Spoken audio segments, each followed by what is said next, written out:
Welcome to Killer Women with your host, best-selling author Danielle Girard.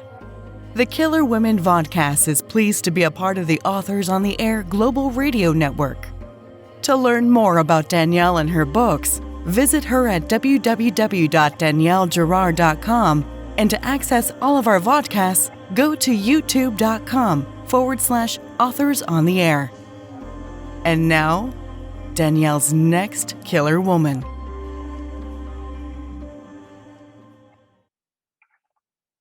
Welcome to the Killer Woman podcast, a proud member of the Authors on the Air Global Network. I'm your host, Danielle Girard, and today's guest is Vanessa Savage. Vanessa is a graphic designer and illustrator. She has twice been awarded a Writers Bursary by Literature Wales, most recently for The Woman in the Dark. She won the Myriad Editions First Crime competition in 2016, and her work has been highly recommended in the, Yeovil International Fiction Prize. You can correct my pronunciation of that in a minute. Highly commended in the Yeovil International Fiction Prize, shortlisted for the Harry Bowling Prize and the Caledonia Fiction Prize. She was longlisted for the Bath Novel Award, and Vanessa lives by the sea in South Wales with her husband and 2 daughters. Welcome, Vanessa. Thank you very much, Danielle. It's lovely to be here. So nice to have you. And how do you pronounce that? It's Yeovil. Yeovil. Yeovil. I should have asked in advance. Yeah. I should have known. British place names, yeah. It's even worse in Wales, where I am, where you have double L at the beginning of everything. I'll bet. Well, gosh. Well, thank you for not making it too hard for me. But okay. Well, so your new book, The Night They Vanished, is out May 3rd, so live already. So exciting. Tell us a little bit about The Night They Vanished, Vanessa. Okay, so in The Night They Vanished, my main character, Hannah, is she's estranged from her family, but she's moved on from a troubled past to a good life where she's surrounded by loyal friends. And those lovely loyal friends set her up on a blind date with Adam, who's a web designer. And as a sideline, he's built The Dark Tourist, which is a website that essentially sells subscriptions so that people can explore kind of creepy murder houses and sites of notorious crimes in the UK. And when Hannah checks out his website after their date, as you do, there's a new post listed, which tells the story of a terrible crime where a family has been murdered in a small coastal village and the killer never found. But the date listed is today's date, and the family is Hannah's. When she rushes home, her family have vanished and the house is abandoned. Adam's sort of insisting that his site was hacked, that he never put the house on there. Now, Hannah and Adam have never met before now, but there is a dark connection that links the two of them. And in a race against time to save Hannah's family, they have to figure out what that connection is before it's too late. It's such a good read, very compulsive, very fast. And I love the true crime aspect. I've never heard of a dark tourism, but did you coin that phrase, or is that really a thing? No, that's really a thing. It's so kind of that's something that was sort of inspired when I wrote my first book, The Woman in the Dark. That focuses on a family who move into a notorious murder house, sort of similar to the kind of site that would feature on Adam's website. And they kind of have to deal with the sort of curiosity of strangers as they attempt to make this place of tragedy into a home. And so as part of the research for that book, I had to kind of look into like real life murder houses and kind of came across dark tourism as part of that, and it just basically sparked kind of just so many what if questions. I had to kind of buy a new notebook, as you do, right? Exactly. And start kind of thinking about that. So kind of, oh my god, because as part of our business, when I'm not writing, we develop websites ourselves. So I was kind of, well, what if what if I had a character who built a dark tourism website, and then I had another character who kind of came across their family home listed on there completely out of the blue. I was like, oh, how can I develop that? And it kind of snowballed into, okay, so who put the house on there? What really happened the night they vanished?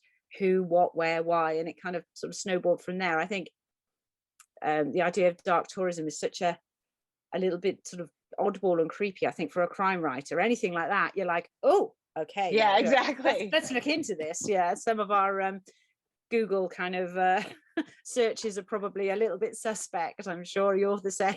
Exactly. I'm sure we're on a list somewhere about for the things that we look for. Well, I mean, and it does make sense because there is such a voyeuristic, you know, curiosity about crimes in general. We know that a crime headline gets 10 times, 100 times the views that a happy headline gets. So the Yeah. idea that people search out and go and visit places where people have died or vanished, I love it. So the books are not connected, The Woman in the Dark and this book, but somehow it sounds like maybe this is a theme for you. Yeah, I think it was just something that just wouldn't kind of leave as I wrote the first book, because obviously I was with that one, I was looking, it was very much from the viewpoint of the family who'd moved into this house. Whereas with this one, it's more kind of the people outside looking in, sort of Yes. focusing on them, although obviously there is that kind of connection with Hannah and her family. Yes. So it was, yeah, something that interested me. It kind of wouldn't sort of leave. Yeah, so it kind of kept niggling away in the background. And the town, I mean, the town where the home is, it's a very it's a creepy little town too, which adds so much kind of ambiance, creepy ambiance to the story. I mean, she doesn't really want to go back to that town, right? No, she never wants to go back. Yes, she she's never forced to. and she has to go back not once but twice, right, in the book. So that adds a whole nother, I think most of us have some piece of our past that we would prefer not to ever visit again, whether it's a person or a place or an experience, and she's got sort of a whole lot of that. Well, okay, so you told us a little bit about the inspiration for the story, and I think one of the richest themes I found in the book was how parents protect their children, right? Or think they're protecting their children.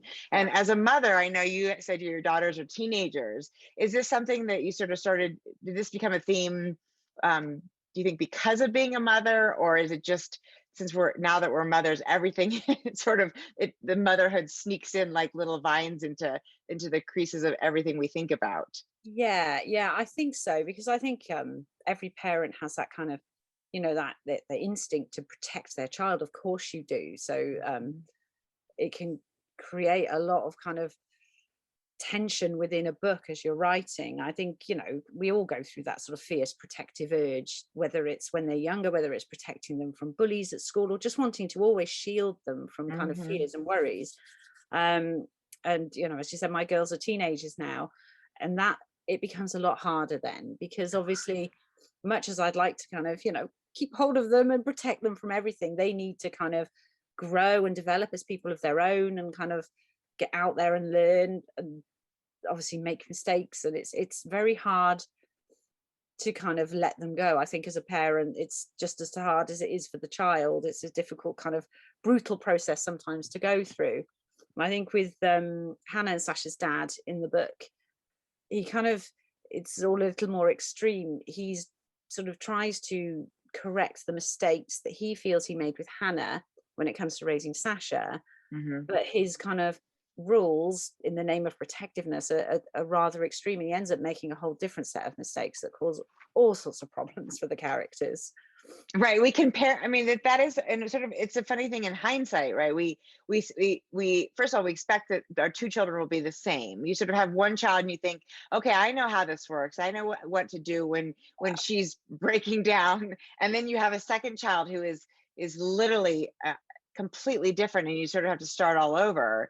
And then we sort of compound earlier mistakes with new mistakes, and you just figure out that if you're too lenient with one, you try to be stricter with the other, and then like you said, they're completely different people. My girls are completely different, so they go through the same sort of experiences, but you have to approach it differently each time, and I'm sure it's the same with your children. Yes, of course. Right.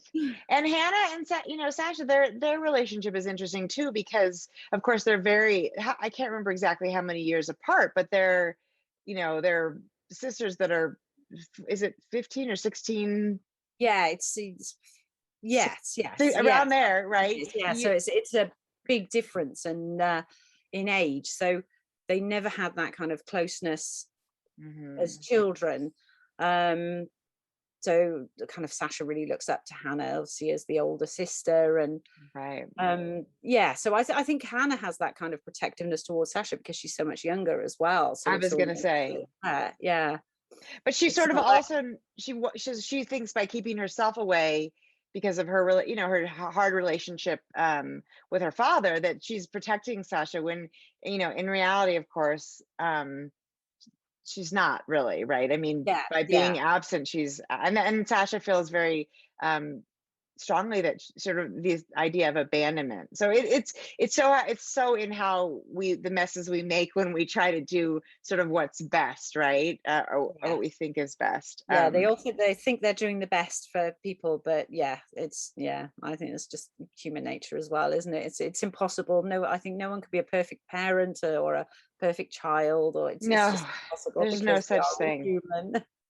So I mean, so the family dynamic is actually also a really big piece of this, and it sounds like in your, I assume, the Woman in the Dark, because it's a family that's moved into this creepy house. The dynamic between not just the kids and the parents, the parent child, but also the relationship between Hannah's dad and her stepmom. Is that a sort of a theme for you? The sort of the dynamics of family and how they work and how how they're dysfunctional, and sort Yeah, of yeah. I mean, as a writer, it's something that's always kind of fascinated me. I actually started out writing women's fiction, so hmm kind of writing about kind of familial and uh, friendship kind of relationships.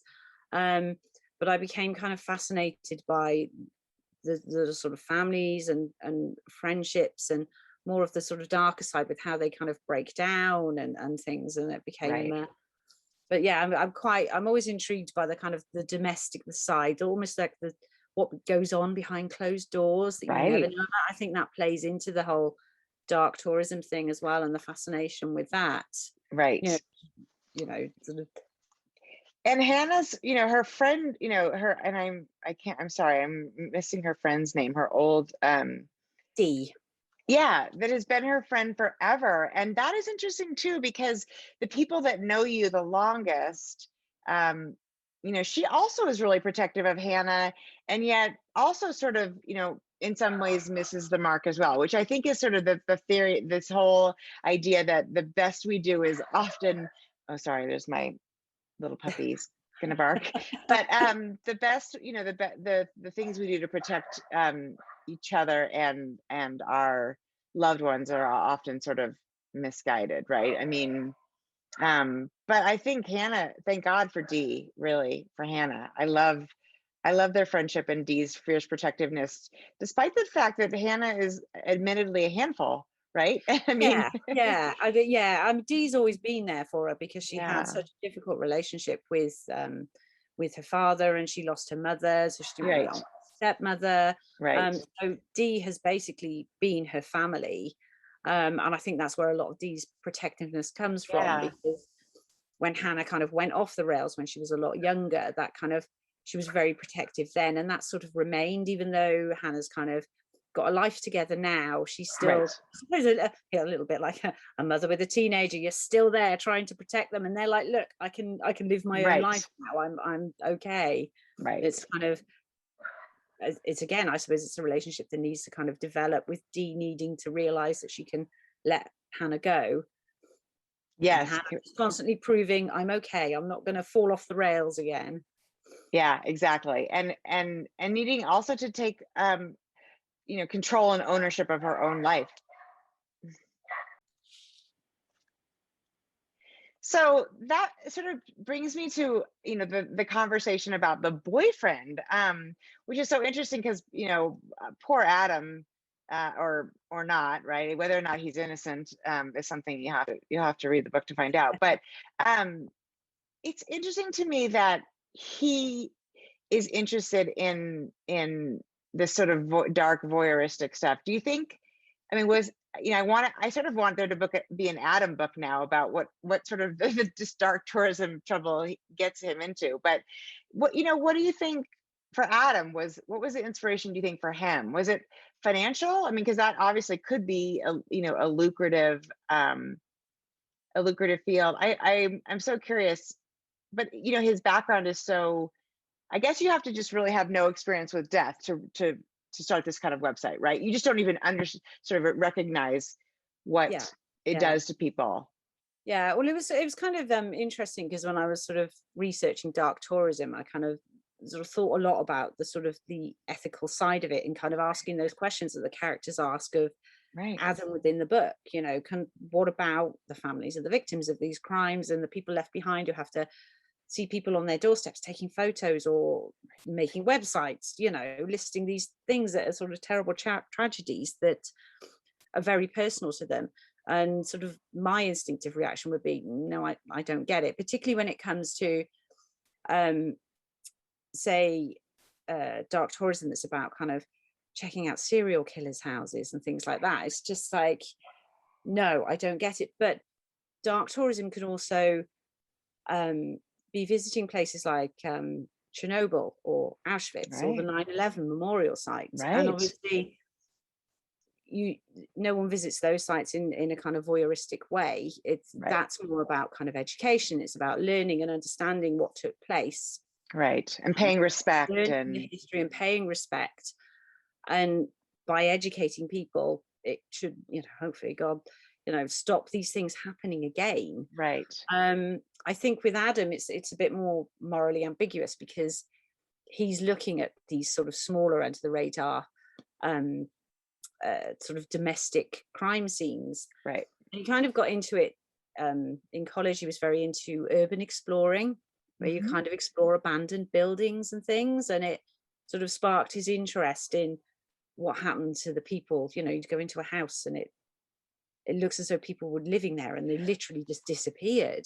Right, which is the first date. Tell us about their first. Hannah, I have to be honest, I was like, run, their very first date. Yeah, so he's kind of trying to explain his interest. So he talks about his website, and he says he talks to her about urban exploring. So at the end of their date, he's kind of takes her to an abandoned house, that's really kind of creepy and boarded up windows, and they're kind of, it's all a little bit kind of creepy and scary, trying to explain his interest in it and his kind of curiosity about it. But so I mean, the characters are sort of asking all these questions of Adam, and I think it's something for the reader to consider as well. Absolutely. Is he teaching and educating people, or is he just exploiting them? Right, which is interesting, I guess, and perhaps a little bit, maybe I'm being a little contradictory here, since as thriller writers, right? I mean, we also, that our whole job is to dig into these, very dark, I mean, if most of them fictional, but that's oftentimes based, I don't know about you, but you do research on real crimes in order to sort of understand the psychology, the psychopathy of characters that we write about. So maybe we are sort of dark tourists of our own, right? I mean, I think so, because I think the book, it describes dark tourism as tourism involves traveling to places associated with death and suffering. And obviously in fiction, you're traveling to these places, by reading about them. And I think there's a kind of similarity in what we look for, both as crime writers, as crime readers, as true crime enthusiasts, or dark tourists. Right. And I think we're interested in solving a puzzle. Right. I think that's part of it, kind of, whether it's a true crime or whether it's a fictional crime. And we're kind of indulging in a sort of adrenaline rush of fear, but in a safe and controlled way. Right.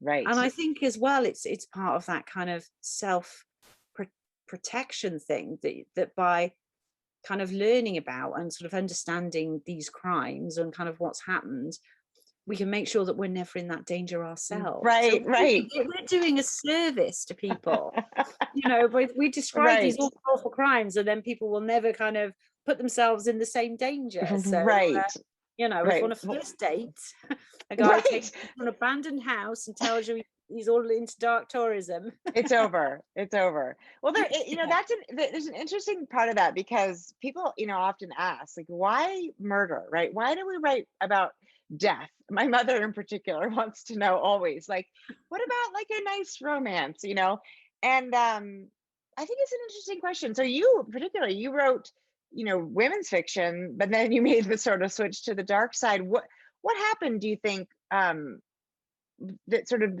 made you think, it's more, I really wanted the death side of this is more interesting, or that's what you wanted to pursue?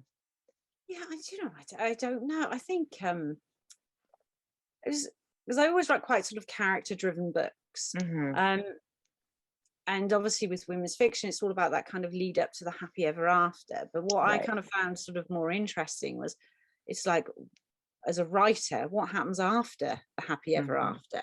When Right. relationships break down, that kind of interaction between characters, or friendships break down, or someone betrays your trust. And I think with crime fiction, it's kind of extremes of that. But yeah, Or you could just say it's when your first daughter became a teenager, because that's also a very a very reasonable response in my mind. yeah. Oh dear, yes. No, but I think that's a good point, because um it gives us so much opportunity for nuance, right? The idea that there are, that, happy ever after is, it's, I mean, we all know it's a fantasy, right? There is no such thing as just happily. I mean, you can be happily ever after, but in the Yes, happy, there's it's not also a really, constant, is it? Yeah, right, yeah. super dark things. And I think, to your point, like the adrenaline rush, the stakes are so high. I mean, you don't read a book like this sort of like at a leisurely, like, oh, I guess it's time, you're like, let's figure Yeah, out if yeah, Hannah's going that's to the be thing. okay, Yeah, if they it's a find her kind of, it's a family. roller coaster ride, isn't it? It's like, that's what you're looking for when you're reading a kind of a thriller. It's like, that's what you Yes. want. You want to be able to not put the book down and be there at Right. 2 a.m. going, oh my God, I've got to see what happens next. How do they Exactly. get out of this? And you're right there with the characters kind of experiencing it. So yeah. Yeah. And if we're lucky enough to have really boring lives, at least in terms of this, right? Then it makes it all the more interesting. We get to sort of live vicariously and never have to experience Yeah. even that first date. I thought, oh, Hannah, get out of there. Well, that's it. I So know. Yeah, I think that crime writers are probably the happiest of writers, because we kind of get all the darkness out in our fiction, and then yes, so we can. right. And we can always say to our people in our lives who are acting badly, be careful. I know a lot of ways. I know a lot of Yes. ways to kill you. Just kidding, just kidding, of course. Well, this was a really, I was a compulsive read. I'll look forward to picking up The Woman in the Dark. Now tell us, what is next? What are you working on now, Vanessa? Okay, so I'm sort of halfway through my next thriller. So kind of a little sort of teaser. So 20 years ago, in a small village on a street at the edge of nowhere, a little girl disappeared. Suspicion fell on Cass, her teenage babysitter, and although the child was never found and no charges were ever brought, the taint of suspicion has remained. Today, Cass is still living in the same house on the same street. She's the oddball, the hermit, the woman you cross the road to avoid. And now another child has gone missing. Oh God, I love it. You like these little towns and all these decades that have passed. I think that's so interesting. Yeah, I do. I'm fascinated by it, because I live in obviously a small coastal village. I set my books in fictional towns because far too much Nobody, terrible right. things happens to set it in a real town. That's right. But I mean, I love, my seaside town in the summer is wonderful, but I love it out of season when it's quiet, and it can be spooky when the mist is rolling in over the sea and you're walking your dog on a lonely coastal path. It just sends the mind, the imagination kind of spiral. You definitely get all of those feelings from the town in The Night They Vanished. And this was so fun. Well, do you have a tentative title? No title yet. Not yet. No. So sometimes the titles come last, right? yeah, never working know. through a few, but what I'm sure one will stick as I continue writing. Yeah.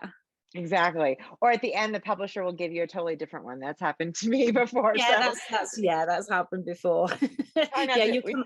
I always worry if I come across a perfect title, then the next thing I know, some kind of multi-million selling author will have the same title, and then yeah, Best not to get too attached to things like yes, that, right? that's Well, right. this has been it was such a wonderful opportunity to get to hear about your inspiration for The Night They Vanished and your creepy small town stories. And I look forward to the new one. Hope you'll come back and tell us about it when it's out. Oh, Um, I'd love to. Absolutely. Tell our listeners where to find you, social media, online. Okay, so on Twitter, I'm at VV Savage, and Facebook at Vanessa Savage Writer, Instagram, Vanessa Savage Author. And then you can find my website, so it's vanessasavage.co.uk, or there is a special one for The Night They Vanished, which is thenighttheyvanished.co.uk, which also has the first chapter as a sort of extract and a little more kind of inspiration and background into where my ideas come from and things. So I love that. It's a great idea. Thenighttheyvanished.co.uk. yes. So I have to ask one more question because it just occurred to me when you were giving me all your handles. Is Savage is that a real name? Because it's such a perfect name. It is, yes. I married a savage, so I do tell him I did not marry him for his surname, but it was really good. It works out great.